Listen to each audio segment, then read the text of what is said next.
According to Drive Tesla, Ørsted has chosen Tesla's Megapack for the world's largest offshore wind farm. The battery system will be installed in Swardeston, near Norwich, UK. It will support the Hornsea 3 offshore wind farm's onshore converter station. The Tesla Megapack has a capacity of 600 megawatt-hours and a 300 megawatts power rating. This can power 80,000 UK homes daily. The system will store excess energy when production exceeds demand and release it during peak periods. This aims to stabilize the grid and reduce price volatility. The battery energy storage system is expected to be operational by the end of 2026. Ørsted currently operates 12 offshore wind farms in the UK. Duncan Clark from Ørsted emphasized the battery will maximize renewable energy use and enhance energy security.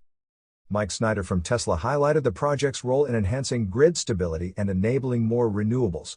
Ørsted has 660 megawatts of energy storage projects in the UK and US, with plans for an additional 2 gigawatts in development.